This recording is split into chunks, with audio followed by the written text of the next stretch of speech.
नमस्कार विद्यार्थी मित्रांनो, कल्पतरू ऑफिशियलमध्ये तुमचं हार्दिक स्वागत आहे। आज आपण ब्रह्मास्त्र टेस्टच्या माध्यमातून परत NMS परीक्षेमध्ये येणारे अत्यंत महत्त्वाचे प्रश्न यांचे आज विश्लेषण पाहणार आहोत विद्यार्थी मित्रांनो। तर आजच आपल्या या चॅनलला तुम्ही फॉलो करा आणि NMS चे प्रश्नांचे विश्लेषण संदर्भासहित स्पष्टीकरणासहित पहा। ठीक आहे विद्यार्थी मित्रांनो, जास्त वेळ वाया न घालता आजचा आपला पहिला प्रश्न आहे दृश्य केंद्रकी म्हणजे बघा, ओके, दृश्य केंद्रकी म्हणजेच दृश्य केंद्रकी ते एकपेशीय सजीव आहे। कोणत्या बेटा? एकपेशीय सजीव कोणत्या यामध्ये सृष्टीमध्ये मोडतात? दृश्य केंद्रकी एकपेशीय सजीव कोणत्या सृष्टीत समाविष्ट आहेत? तर विद्यार्थी मित्रांनो, मोनेरा हा कोणत्या बेटा? आदि केंद्रकी आहे। तर आपला पर्याय हा आहे काय बेटा? नाही। मोनेरा काय बेटा? आदि केंद्रकी आहे, म्हणजे हा पर्याय आपला नाही आहे। त्यांनी विचारलाय आपल्याला दृश्य केंद्रकी, पण दृश्य केंद्रकी मध्ये त्यांनी काय विचारलाय? एकपेशीय आहे। कवक, प्रोटिस्ट आणि प्राणी हे सगळेचे सगळे दृश्य केंद्रकी आहेत बाबा, है ना। परंतु त्यांनी काय म्हटलंय? एकपेशीय आहे। तर एकपेशीय कवके हे बहुपेशीय असतात, काही एकपेशीय पण कवके आहेत, ओके, आणि प्राणी हे बहुपेशीय असतात। तर आपला पर्याय बेटा क, प्रोटिस्टा, ओके, आदिजीवी आपला पर्याय आहे। तर दृश्य केंद्रकी एकपेशीय सजीव हे प्रोटिस्टा या संघामध्ये, या सृष्टीमध्ये मोडतात। ठीक आहे, तर दुसरा प्रश्न पाहूया विद्यार्थी मित्रांनो। अतिसार म्हणजे डायरिया या रोगावर प्रतिबंधात्मक उपाय म्हणून जलसंजीवनी, म्हणजे तुम्ही आतापर्यंत दवाखान्यामध्ये पाहिलं असेल की तुम्ही आता हा डायरिया जो आहे हा लहान मुलांना विशेष करून होत राहतो, कारण की त्यांचं खाण्यापिण्यावर बरोबर नियंत्रण असतं, आहे ना। कुठल्याही वस्तू ते खात पित राहतात त्यांचं, आहे ना। तर त्यामुळे नाही का लहान मुलांना विशेष करून नाही का पेडियाट्रिक स्टेजमध्ये त्यांना डायरिया होत असतो, लहान मुलांना विशेष होत असतो, ओके। तर ते खाण्यापिण्यामुळेच होतो, दूषित पाण्यामुळे तो होतो, दूषित अन्नामुळे होतो, ठीक आहे। परंतु लक्ष द्या, त्याला नाही का नियंत्रित करण्यासाठी, त्याला इन्स्टंटली म्हणजे ओके, म्हणजे जलद गतीने त्याला बरं करण्यासाठी, त्याच्यावर नियंत्रण आणण्यासाठी, थोडंफार नियंत्रण आणण्यासाठी, पण तो जलद गतीने आणण्यासाठी त्याला ORS लिक्विड देतात, आहे ना। कधी घ्यावी म्हणते बघा, अतिसार या रोगावर प्रतिबंधात्मक उपाय म्हणून जलसंजीवनी म्हणजेच ORS कधी घ्यावं म्हणतं, ओके। पहा आता, ताप आल्यावर घ्यायचं का? नाही। डोके दुखत असल्यावर घ्यायचं का? नाही। पाण्यासारखे पातळ जुलाब होत असल्यास लगेच घ्यायचं। पाण्यासारखं पातळ जुलाब होत असेल, पोटामध्ये डान्स होत असेल, पोटामध्ये नाही का डान्स होत असतो, खलीबली, आहे ना। तर खलीबली झालं, पोटामध्ये गुडगुड झालं, तर काय घ्यायचं? आहे ना, ORS घ्यायचं। ORS लिक्विड भेटते, ओके, पावडर असतो ORS, तो पाण्यामध्ये टाकून आपल्याला कोमट पाण्यामध्ये टाकून प्यायचं असतो। दिवसभर जरी पिल्लं तुम्ही तरी काय फरक पडत नाही म्हणजे काही वाईट दुष्परिणाम होत नाही, ठीक आहे। पोटात दुखत असल्यावर तर आपण सहसा घेतच नाही, ठीक आहे, ओके। तर आपला पर्याय आहे सी। आजचा तिसरा प्रश्न आहे विद्यार्थी मित्रांनो, खालीलपैकी कोणते असंपर्क बलाची उदाहरण आहेत? असंपर्क म्हणजे संपर्कामध्ये नाहीये, संपर्कामध्ये नाही बल। आता पहा, चुंबकीय बल संपर्कामध्ये येतात ना, मॅग्नेट आहे ना, आपण हे चिल्लर निघरे बाबा, आहे ना, हे माझ्याकडे मॅग्नेटिक मार्कर आहे, हा चिपकून जातो, चिपकल्याला चिपको आंदोलन आहे ना, ओके, चिपकलं की नाही चिपकलं, हा चुंबक चिपकते ना, म्हणजे संपर्कामध्ये आलं ते, आहे की नाही। हा, त्यानंतर स्नायुबल सुद्धा संपर्कामध्ये येतात, आहे ना। आता लावला फोर्स आहे ना, इकडे तिकडे करू राहिलो, डान्स करू राहिलो, मुवमेंट करू राहिलो, आहे ना, हे कोणतं बल आहे? स्नायुबल, हे संपर्क आहे, ओके, ठीक आहे। अरे नाही, बघा असंपर्क आहे, काय आहे? असंपर्क बल आहे। आपलं पर्याय पाहिलं का? शब्द बघा, म्हणजे प्रश्न जर आपण नीट वाचला नाही तर आपलं कार्यक्रम बिंगू शकते, आहे की नाही। बघा, खालीलपैकी कोणते असंपर्क बलाचे उदाहरण नाहीत म्हणते? नाही शब्द आहे, हा, लक्ष द्या बघा, ते आपल्याकडून सुद्धा चूक होतात, मग चुका आणि शिका, ठीक आहे। हा, तर विद्यार्थी मित्रांनो पहा, चुंबकीय बल आहे संपर्क, त्यानंतर गुरुत्व बल सुद्धा काय होतं? संपर्क, आहे ना, ओके। येईल ना ते संपर्क, ग्रॅव्हिटी ओढली ना त्याला, चिपकला ना तो जमिनीला, आहे की नाही। तर स्थिर विद्युत बल हे सुद्धा संपर्क बल आहेत, म्हणजे कॉन्टॅक्ट फोर्स आहेत ही। मग आता त्याने काय विचारलंय? असंपर्क बलाचे उदाहरण नाही म्हटलं आहे। तर आपला जो पर्याय आहे तो कोणता बेटा? स्नायुबल, ठीक आहे। चला पुढचा प्रश्न पहा, उत्तर आहे त्याचं स्नायुबल। पुढचा प्रश्न आहे विद्यार्थी मित्रांनो, कोरड्या विद्युत घटातील कार्बन इलेक्ट्रोड हे कोणते टोक असते? कालच आपण बघितलं, आहे ना, झिंकवर जो आहे ना, झिंक इलेक्ट्रोड जो आहे तो ॲनोडिक आहे, आणि ॲनोडिकवर तिथे आहे ना जो त्याचा रिसिव्हर आहे तो कोणता आहे बेटा? निगेटिव्ह आहे। कोणता बेटा? तो निगेटिव्ह चार्ज आहे, म्हणजे ऋण टोक आहे। कोणता टोक आहे बेटा? ऋण टोक आहे। पण आपल्याला त्यांनी काय विचारलं आहे बेटा?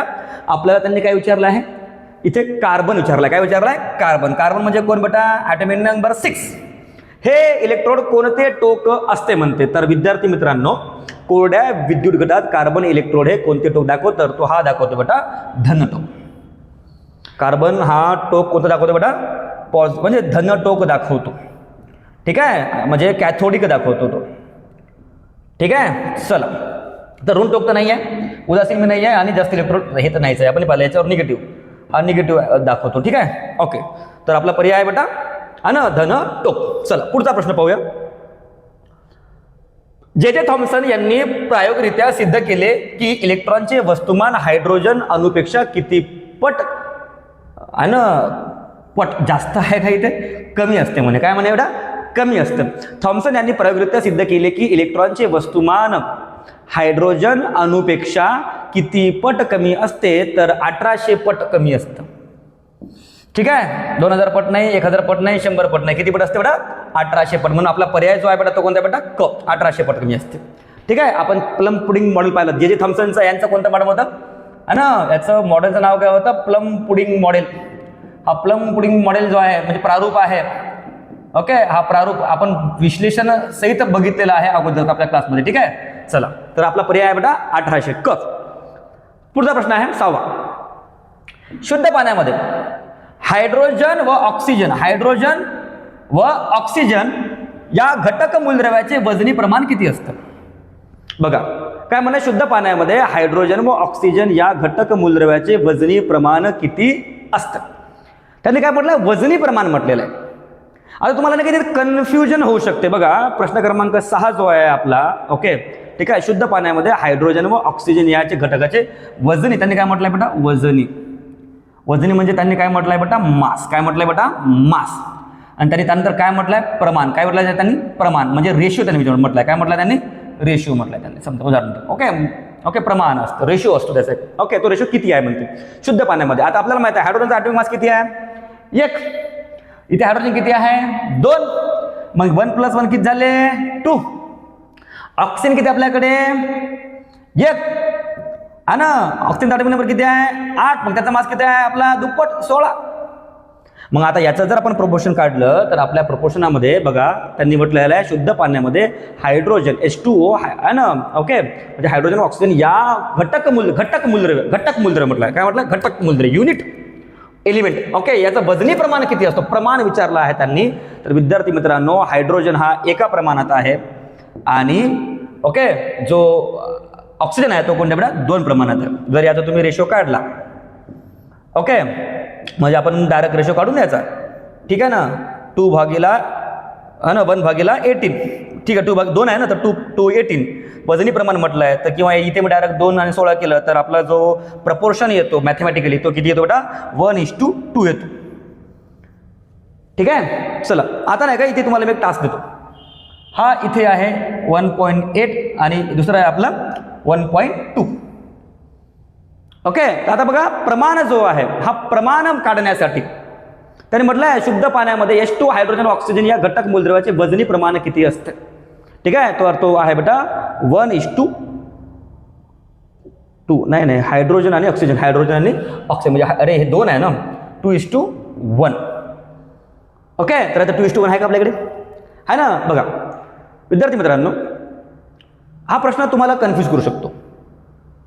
म्हणजे मला तुम्हाला सांगायला तर याला थोडं डिटेलमध्ये तुम्हाला मी एक्सप्लेन करतो. लक्ष द्या, पहा. शुद्ध पाण्यामध्ये H2O म्हटलं त्यांनी. शुद्ध पाणी आहे, H2 आहे. H2O जो आहे याचा जर तुम्ही प्रमाण बघितलं, रेशो बघितला, ओके, तर इथे 2:1 तुम्हाला कन्फ्यूज करायसाठी दिलेलं असेल. प्रमाण म्हटलं म्हणजे हायड्रोजनचं प्रमाण किती आहे, इथे 2 आहे. ऑक्सिजनचं प्रमाण किती आहे, 1 आहे.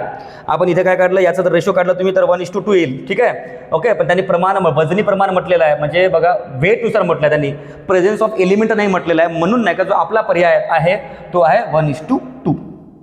ओके, तर जर तुम्हाला अजून याचं विश्लेषण पाहायचं असेल तर आपल्या ऑफलाईन लेक्चरमध्ये आपण याला परत एकदा रेकॉर्ड करू आणि तुम्हाला मी हे सगळे ऑप्शन परत पुन्हा एकदा एक्सप्लेन करतो. कारण की या स्लाइडला आपण आता परत म्हणजे तुम्हाला याचं बेसिक आहे, याचे रूल्स आहेत, ते रूल्स आपण पुढच्या स्लाइडमध्ये एक्सप्लेन करूया ऑफलाईनमध्ये. ठीक आहे, चला. ऑनलाईनमध्ये तुम्हाला मी ते उद्या तुम्हाला सांगून टाकतो. ठीक आहे, चला. कोणता अधातू विजेचा उत्तम सुवाहक आहे. ओके, कोणता अधातू विजेचा उत्तम सुवाहक आहे, प्रश्न क्रमांक 7 आहे. बघा आता वीज म्हटल्यानंतर काय आलं, इलेक्ट्रिसिटी आली. मग इलेक्ट्रिसिटी जी आहे आपली, ओके, म्हणजे जे मेटल असतात हा ना, जे मेटल असतात त्याच्यामध्ये काय असते बेटा, इलेक्ट्रिसिटी फ्लो होते. मेटलमध्ये इलेक्ट्रिसिटी फ्लो होते. ओके, पहा आता मेटलमध्ये जी इलेक्ट्रिसिटी फ्लो होते, ओके, कोणता अधातू विजेचा उत्तम सुवाहक आहे. मेटल म्हटलं त्यांनी ना, काय म्हटलं, अधातू म्हटलं. काय म्हटलं, अधातू. अधातू म्हणजे काय बेटा, नॉन मेटल. काय म्हटलं त्यांनी, नॉन मेटल म्हटलेलं आहे. ओके, तर कोणता अधातू विजेचा उत्तम सुवाहक आहे. अधातू कोण कोण आहे यामध्ये सांगा बरं. सल्फर अधातू आहे, फॉस्फरस अधातू आहे, आयोडीन अधातू आहे. ओके, पण आता इथे उत्तम म्हटलं सुवाहक तर काय बेटा, ग्रॅफाइट आहे. याच्यामधून हा अपवाद आहे, हा एक्सेप्शन आहे. ओके, कारण की ग्रॅफाइटमधून विद्युत वाहते. आपण जे ड्राय सेल यूज करतो आहे ना, ओके, आपण जे बॅटरी सेल यूज करतो त्याच्यामध्ये जो सेंटरला जो कार्बनिक आणि कार्बनिक पदार्थ जो आहे, सबस्टन्स जो आहे तो कोणता असतो, ग्रॅफाइट असतो. कारण ग्रॅफाइटमधून विद्युत वाहते, कारण त्यामध्ये फ्री इलेक्ट्रॉन असतात. ठीक आहे, म्हणून आपला जो पर्याय आहे तो कोणता आहे बेटा, क आहे. ठीक आहे, चला आता एक का परत तुम्हाला 6वा प्रश्न तुम्हाला मी डिटेलमध्ये सांगतो. ओके, 6व्या प्रश्नाला आपण नाही का थोडं प्रूफ करूया, दोन्ही पद्धतीने प्रूफ करूया आपण 6व्या प्रश्नाला.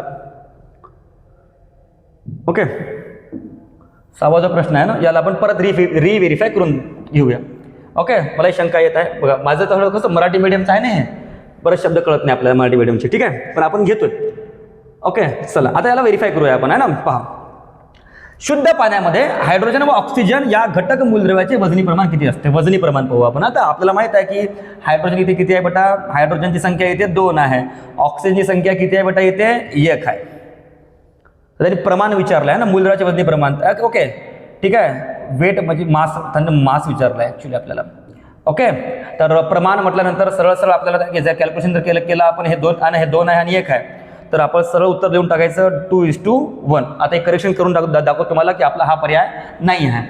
ओके, ठीक आहे, मला रिकॉल झालं ते, मला खटकलं ते आहे ना. आपण सरळ सरळ व्हेरीफाय केलं त्याला आत्ताच. ओके, आणि तो पर्याय आपल्या बेटा ड पर्याय 2:1. ठीक आहे, परत आपण उद्याला हे तुम्हाला सगळं एका व्हिडिओमध्ये तुम्हाला मी दाखवतो. 5 मिनिटाचा आपला एक व्हिडिओ घेऊ आपण परत, आणि त्यामध्ये तुम्हाला हे सगळे एक्सप्लेन करतो मी. ठीक आहे, ड आहे आपला. ओके, त्यानंतर 8वा प्रश्न, ऊर्जा अणुऊर्जा निर्मितीमध्ये युरेनियम, थोरियम, ग्रॅफाइट आणि प्लुटोनियम या मूलद्रव्याच्या वापरामुळे कोणते प्रदूषण होते. तर याच्यामधून हा प्रश्न परत रिपीट झाला वाटतोय आपला, आहे ना. ओके, मागच्या साईडचा पण पहा, लक्ष द्या, परत झालेला आहे, लक्ष द्या. म्हणजे हा प्रश्न येणार आहे तुम्हाला हमखास NMS मध्ये. हा प्रश्न तुम्हाला येणारच आहे 100%. म्हणजे आमची टीम आहे, ती टीम नाही का दिवस रात्र मेहनत करत आहे बेटा विद्यार्थ्यांचा रिझल्ट आणण्यासाठी. ठीक आहे, तर अणुऊर्जा निर्मितीमध्ये युरेनियम, थोरियम, ग्रॅफाइट आणि प्लुटोनियम या मूलद्रव्याच्या वापरामुळे कोणते प्रदूषण होते. होते ना, युरेनियम हे रेडिओ ॲक्टिव्ह आहे, तर याच्यामध्ये नाही का जलप्रदूषण तर होत नाही, सहसा मृदा प्रदूषण होत नाही आणि जलप्रदूषण होत नाही. तर जास्तीत जास्त जो होतो बेटा तो होतो हवा प्रदूषण. कोणता होतो बेटा, हवा प्रदूषण किंवा वायू प्रदूषण, कारण की त्याच्यामध्ये रेडिओ ॲक्टिव्ह एलिमेंट त्यामधून बाहेर पडतात आणि बाहेर पडल्या कारणामुळे ते वातावरणामध्ये मिसळतात, हवेमध्ये मिसळतात आणि ते रेडिएशन खूप घातक असतात. म्हणून त्यांना म्हणतात बेटा हवा प्रदूषण, म्हणजे किरणोत्सारी, हा रेडिओ ॲक्टिव्ह आहे, म्हणजे रेडिओ पोल्युशन म्हणू शकतो आपण त्याला. ठीक आहे, चला तर आपला पर्याय बेटा अ आपला पर्याय आहे आजचा. ठीक आहे, ओके, पुढचा प्रश्न पहा, भूकंपामुळे भूपृष्ठावर सर्वाधिक हानीचे प्रमाण कुठे असते. बघा, भूकंप रिक्टर स्केलवर मोजतात हे आपण पाहिलेलं आहे ना. भूकंपामुळे भूपृष्ठावर सर्वाधिक हानीचे प्रमाण कोठे असते म्हणतो. पहा, भूकंप म्हणजे आता हे आता बघा आहे ना, हे जमीन आहे आपली, हे भूकंप आला इथून असा. ओके, 9वा प्रश्न आहे आपला, लक्ष द्या. भूकंपामुळे भूपृष्ठावर सर्वाधिक हानीचे प्रमाण कुठे असते. भूकंप आला तर इथे हा जो एपी सेंटर असतो आहे ना. ओके, हा एपी सेंटरला म्हणजे एपी सेंटरच्या आजूबाजूला नाही का भूपृष्ठावर नाही का नाभीजवळ, म्हणजे याला नाभी म्हणतो आपण.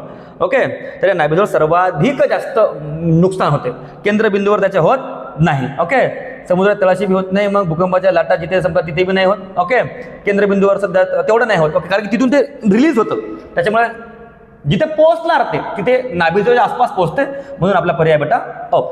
ओके, जमिनीच्या इथून निघाला समजा तो आहे ना. ओके, हा सेंटर आहे त्याचा, भूकंपाचं केंद्र काय, पण इथून हा जो निघाला त्याला म्हणतो आपण एपी सेंटर, बाह्य केंद्र म्हणतो त्याला आपण. ठीक आहे, तो नाभी म्हणतो त्याला आपण. नाभीच्या आसपास हा सर्वात जास्त हानी पोहोचवतो. ठीक आहे, चला 10वा प्रश्न आहे बेटा, गुणसूत्रावरील कार्यात्मक घटकांना काय म्हणतात. गुणसूत्रामध्ये काय बेटा आपले आहे ना, तुमचे काय रे, हा एक्स म्हणजे काय, क्रोमोझोम्स आपले आहे ना. या क्रोमोझोम्समध्ये, ठीक आहे ना, या क्रोमोझोम्समध्ये गुणसूत्रावरील कार्यात्मक घटकांना काय म्हणतात. म्हणजे याच्यावर जे कार्यात्मक घटक आहे त्यांना काय म्हणतो. ओके, त्यांना केंद्रकी म्हणत नाही, त्यांना DNA, बघा इथे कन्फ्युज करतो तुम्हाला. बघा DNA आहे ना, त्यानंतर जीन्स, त्यांचं कोणी तर नाही आहे, मायटोकॉन्ड्रिया उत्तर आपला नाही आहे.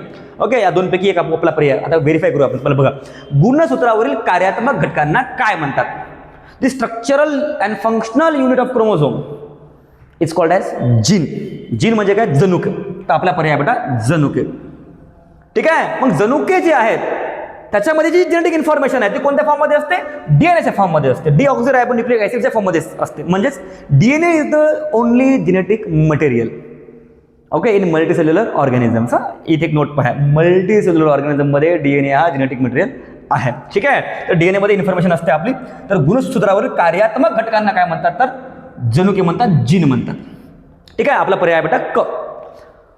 पुढचा प्रश्न पहा, फुफ्फुसे लहान लहान कप्प्यांनी बनलेली असतात, त्या कप्प्यांना काय म्हणतात? कालच पाहिलं आपण क्रिस्टियानो रोनाल्डो आहे ना, 700 मिलियन आहे की नाही? हा बापरे, 700 मिलियन आहे ना, 700 मिलियन फॉलोवर आहे क्रिस्टियानो रोनाल्डोला. तर तेवढंच फॉलोवर आपल्या फुफ्फुसामध्ये त्यांना म्हणतात अल्विओली. म्हणतात अल्विओली. काय म्हणतात त्यांना? अल्विओली. अल्विओलीला म्हणतात मराठीमध्ये वायुकोश. काय म्हणतात त्याला? वायुकोश. फुफ्फुस ते लहान लहान कप्प्यांनी बनलेले असतात, त्या कप्प्यांना काय वायुकोश म्हणतात. कुठे आहे वायुकोश? अरे हाय इथे आहे ना. शिराई म्हणत नाही, तंदुरी म्हणत नाही, केशिकाई म्हणत नाही, धमनी म्हणत नाही आहे ना. हे रक्त आपल्या ब्लड वेसलसाठी आहे की नाही? हा, शिरा, धमनी, केशिका आहे की नाही? तर आपला पर्याय बेटा वायुकोश क. ठीक आहे. आपला फुफ्फुस त्यांनीच बनलेला आहे, एक्सचेंज करतात त्या. ओके चला, वायूला एक्सचेंज करतात. पुढचा प्रश्न आहे 12वा. अम्लाची धातूशी अभिक्रिया झाल्यास कोणता वायू बाहेर पडतो? आम्ल. आम्ल म्हणजे काय? आम्ल म्हणजे ऍसिड. बघा आकार आपण पाहिलं होतं, सोडियम बायकार्बोनेट जेव्हा रिॲक्ट करतो ऍसिड सोबत, ठीक आहे, तर त्यावेळेस नाही का तो कार्बन डायऑक्साईड रिलीज करतो. काय रिलीज करतो बेटा? Carbon dioxide. आता इथे ऑलरेडी आपला ऍसिड आहे, म्हणजेच आम्ल आहे. ना अभिक्रिया कोणा आम्लाची धातूशी, म्हणजे धातू आहे. धातू म्हणजे काय बेटा? मेटल. म्हणजे इथे ऍसिड प्लस मेटल यांची काय होत आहे बेटा? अभिक्रिया होत आहे, म्हणजे रिॲक्शन्स होत आहे. तर ही रिॲक्शन जी आहे ही ना कोणता वायू बाहेर फेकते म्हणते. तर बघा उदाहरणार्थ तुम्हाला मी सांगतो, लक्ष द्या. हा ऍसिड आहे, फॉर एक्झाम्पल HCl आहे, ऍसिड आहे. आणि मेटल तुम्ही कोणतं घ्या सांगा मला, एखाद्या मेटलचं नाव सांगा. सोडियम घेतलं. ओके, हे 2 टाइम्स घेतलं आणि हे बी सुद्धा 2 टाइम्स घेतलं आपण. ओके ठीक आहे. तर याच्यामध्ये पहा, यांची जेव्हा रिॲक्शन होईल तर आपल्याला काय मिळेल माहिती आहे का? आपल्याला मिळेल NaCl, 2 टाइम्स NaCl मिळेल आपल्याला. आणि काय बाहेर पडला? H2 बाहेर पडला. तर आता हे NaCl आहे ना, सोडियम क्लोराईड आहे, साल्ट आहे, तो क्रिस्टल मिळेल तुम्हाला हो ना. ओके, मग H2 काय झाला तुमचा? बाहेर पडला. तर बाहेर हायड्रोजनच पडला. तर आपला पर्याय काय आहे? हायड्रोजन. ठीक आहे. नायट्रोजन नाही पडत, कार्बन डायऑक्साईड नाही आणि ऑक्सिजन बी नाही. तर आपला पर्याय काय बेटा? हायड्रोजन आहे. ठीक आहे. समजलं बेटा तुम्हाला? ऍसिड आणि मेटल. म्हणजे हे मी काय घेतलं? ऍसिड घेतलं आणि एक मेटल घेतलं. ठीक आहे. तर तुम्हाला हे न्यूट्रल भेटलं आणि ते तुम्हाला गॅस भेटलं. ठीक आहे. चला पुढचा प्रश्न. सायट्रिक आम्ल आणि सोडियम बायकार्बोनेट यांच्या अभिक्रियेला काय म्हणतात? कालच पाहिलं आपण सायट्रिक आम्ल, सिट्रिक ऍसिड पाहिलं. 4% सिट्रिक ऍसिड. किती पर्सेंट रे? 4%. याला म्हणतात व्हिनेगर. काय त्याला? व्हिनेगर. हा सुद्धा तुम्हाला प्रश्न विचारला जाऊ शकतो. ओके, किती पर्सेंट? किती पर्सेंट? सायट्रिक नाही, ऍसिडिक आहे, सॉरी ऍसिड. बरोबर. माझं काय भूक लागली रे बाबा आहे ना. ऍसिटिक ऍसिड किती पर्सेंट पाहिजे आपल्याला? ऍसिडिक ऍसिड किती पर्सेंट पाहिजे आपल्याला? 4% जर असेल तर तो कोणता आहे बेटा? ओके, भेटणार रे भाऊ आहे ना, लक्ष द्या रे बेटा. बघा मीच प्रश्न बरोबर वाचून नाही राहिलो आज. बघा सायट्रिक आम्ल म्हटलं त्यांनी. त्यांनी कोणतं म्हटलं? सायट्रिक आम्ल. ओके, सायट्रिक म्हणजे काय? आंबट पदार्थामध्ये काय कोणता आम्ल असतो? सायट्रिक. सिट्रिक ऍसिड म्हणतो आपण त्याला. सोडियम बायकार्बोनेट यांच्या अभिक्रियेला काय म्हणतात? बघा प्रश्न क्रमांक 13 खूप इंटरेस्टिंग आहे. म्हणजे आंबट वस्तू आहे. उदाहरणार्थ निंबू आहे आपला. निंबूमध्ये काय आहे? सिट्रिक ऍसिड आहे, सायट्रिक ऍसिड आहे. त्याचं नाही का रिॲक्शन केलं आपण सोडियम बायकार्बोनेट सोबत, तर आपल्याला काय मिळते म्हणजे पहा. तर ज्वलन अभिक्रिया तर नाही आहे ती, आग लावत नाही ती आहे ना, ऑक्सिडीकरण बी करत नाही ती, अपघटन तर बिलकुलच नाही करत आहे ना. ती करते बेटा उदासीकरण अभिक्रिया. म्हणजे ती काय करते? न्यूट्रल करते. काय करते बेटा? ती न्यूट्रल करते. म्हणजे तुम्हाला ऍसिडिटी झाली आहे ना, तर तुम्ही याचं कॉम्बिनेशन घेतलं की तुमचं ऍसिड जो आहे, ऍसिड रिफ्लेक्स जो स्टॉप होतो, म्हणजे न्यूट्रल होतो. ठीक आहे. तर आपला पर्याय बेटा उदासीकरण अभिक्रिया, म्हणजे ती न्यूट्रल आहे. सिट्रिक ऍसिड घेतलं आणि सोडियम बायकार्बोनेट घेतला आपण. ओके, तर तो तुम्हाला जी प्रोडक्ट मिळणार आहे तो काय मिळणार आहे? न्यूट्रल मिळणार आहे. म्हणून आपला जो पर्याय आहे तो कोणता आहे बेटा? क. ठीक आहे. चल वैज्ञानिक प्रयोगामध्ये तापमानाचे कोणते एकक प्रामुख्याने वापरले जाते? वैज्ञानिक प्रयोगामध्ये तापमानाचे एकक, तापमानाचा जो टेम्परेचर म्हणजे आपण डायरेक्ट विचार करतो आणि डिग्री सेल्सिअस असा विचार करतो आपण, पण सायंटिफिक टर्ममध्ये आहे ना, वैज्ञानिक टर्ममध्ये तापमानाचं कोणतं एकक प्रामुख्याने वापरलं जातं. म्हणजे इंटरनॅशनली जर आपण म्हटलं, स्टँडर्ड फॉर्म्युला जर म्हटलं, स्टँडर्ड जर म्हटलं आपण, तर ते डिग्री सेल्सिअसमध्ये वापरता येत नाही. फॅरनहाईटमध्ये हे आहे फॅरनहाईट. ओके, पास्कल तर नाही वापरत बाबा, हे आहे ना पास्कल नाही वापरत, इथे एक दबाव नाही आहे ना, दाब नाही आहे, तर हे वापरता बेटा केल्विनमध्ये. कशामध्ये बेटा? केल्विनमध्ये. केल्विन नावाच्या सायंटिस्टनं ही टर्म इन्व्हेंट केली होती आणि त्यांच्या नावावरच त्यांना हा शब्द देण्यात आलेला आहे. तर आपल्याला जो आजचा पर्याय आहे, ओके, वैज्ञानिक प्रयोगामध्ये तापमानाचे कोणते एकक प्रामुख्याने वापरले जाते, तर तो आहे बेटा केल्विन. ठीक आहे, चला पुढचा प्रश्न पहा. 15 प्रश्न आहे. साऊंड, ध्वनी तरंगात कंपनामुळे हवेचे रेणू जागेवरून विस्थापित होतात की ते जागेच्या जागी पुढे मागे होत राहतात? 15 प्रश्न खूप इंटरेस्टिंग. पहा बघा, ध्वनी तरंग, ध्वनी म्हणजे काय? Sound waves. काय त्यांनी म्हटलेलं आहे बेटा? त्यांनी म्हटलेलं आहे बेटा साऊंड वेव्स म्हटलेलं आहे. आता या साऊंड वेव्ह मध्ये पहा, ध्वनी तरंगात कंपनामुळे, कंपन म्हणजे काय? व्हायब्रेशन. म्हणजे जिथे व्हायब्रेशन आहे तिथे वेव्स आहेत. ओके, तरंग आहेत आहे ना, हे याला म्हणतात कंपन. काय म्हणतात त्याला? कंपन झाल्या काळामध्ये काय तयार होतात? तरंग. वेव्स म्हणजे काय? तरंग. तर ध्वनी तरंगात कंपनामुळे हवेचे रेणू जागेवरून विस्थापित होतात की ते जागेच्या जागी पुढे मागे होत राहतात? हवा आहे, ध्वनी तरंग आहे, मग हवेचे रेणू. आता मी बोलत आहो, मी फूक मारतोय, तर ते जागेच्या जागी आहे ना, ते जागेच्या जागी पुढे मागे होत राहतात. ओके, बघा ते किती जागेच्या जागी पुढे होत राहतात. बघा, ध्वनी तरंगात कंपनामुळे हवेचे रेणू जागेवरून विस्थापित होतात. ओके, ठीक आहे, किती हा ऑप्शन असायला पाहिजे आपला आहे ना, हे नाही का जागेच्या जागी पुढे मागे होत राहतात, हा तुमचा ऑप्शन असायला पाहिजे. मग प्रश्नामध्येच त्यांनी उत्तर दिलेलं आहे. ओके, तर ते जागेवरून पुढे सरकतात? नाही. ते जागेवरून बाजूला होतात? अजिबात नाही. त्यांनी हालचाल थांबते? होऊ शकत नाही, पॉसिबलच नाही आहे. ते जागेच्या जागी पुढे मागे होत राहतात, पुढे मागे होत राहतात. बघा, प्रश्नामध्येच उत्तर दिलेलं आहे ना, किती मजेदार आहे. म्हणजे प्रश्न तुम्ही नीट वाचला की आपल्याला उत्तर बरोबर मिळतं. ते म्हणजे आपला पर्याय बेटा क, जागेच्या जागी पुढे मागे होत राहतात. ठीक आहे, प्रश्न ना पर्याय क्रमांक क, 15वा प्रश्न जो आहे त्याचा जो पर्याय आहे तो काय? क आहे. ठीक आहे, हे ऍड नाही करायला पाहिजे होतं, पण आपण केलं, झालं, ते चुकून झालं असेल. ठीक आहे, पण हे बघा, असं सुद्धा प्रिंटिंग मिस्टेक होतात तुमच्या प्रश्नामध्ये, पेपरमध्ये, तर आपण चुकवायचं नाही. ठीक आहे, चला, ते जागेच्या जागी पुढे मागे होत राहतात. प्रश्न क्रमांक 16वा. आपाती कोन आणि परावर्तित कोन यातील संबंध परावर्तनाच्या नियमानुसार कसा असतो? बघा, आपल्याकडे फॉर एक्झाम्पल, ओके, आपल्याकडे फॉर एक्झाम्पल ही एक लेन्स आहे, प्लेन लेन्स म्हणू आपण, प्लेन मिरर म्हणू, काही म्हणू. आता मिरर घेऊ आपण. चला, याला आपण समजलं मिरर. काय समजलंय आपण याला? मिरर. आपाती कोन म्हटलंय त्यांनी. काय म्हटलंय? आपाती कोन आणि परावर्ती कोन यातील संबंध परावर्तनाच्या नियमानुसार कसा असतो? उदाहरणार्थ, ही त्याची नाही का मुख्य ॲक्सिस आहे ना, ओके, आणि इथून नाही का लाईट चाललेली आहे, ओके, आणि नाही का हे असं पडलेलं आहे. तुम्हाला दुसरं टर्म सांगतो, एकच मिनटं, सोपं करून सांगतो, थोडं सोपं करून सांगतो तुम्हाला. ओके, पहा, ठीक आहे, येलोच ठीक आहे. ओके, चला, ओके, आणि पहा, हे आपाती किरण आहे, याला म्हणतात इन्सिडेंट रे. काय म्हणतात याला? इन्सिडेंट रे म्हणतात. याला म्हणतात इन्सिडेंट रे, म्हणजे आपाती किरण. काय बेटा? आपाती किरण. ही आपाती किरण आहे. ही आपाती किरण इथून या पॉईंटवरून काय झाली बेटा? परावर्तित झाली. आणि हे बेटा याचं ॲक्सिस आहे. काय बेटा? ह्याचा ॲक्सिस आहे, हा मुख्य ॲक्सिस आहे याचा. ठीक आहे, तर इथून नाही का हा जेवढा अँगल आहे तेवढाच अँगल हा फॉर एक्झाम्पल आय आहे इन्सिडेंट रेचा, आणि हा रिफ्लेक्शनचा आहे, ओके, परावर्तनाचा आहे, तर याला म्हणू आपण आर. तर आय आणि आर हे दोघे बी कसे असतात? समान असतात. आपल्या पर्यायामध्ये आहे का कुठे? पहा बरं, आहे की?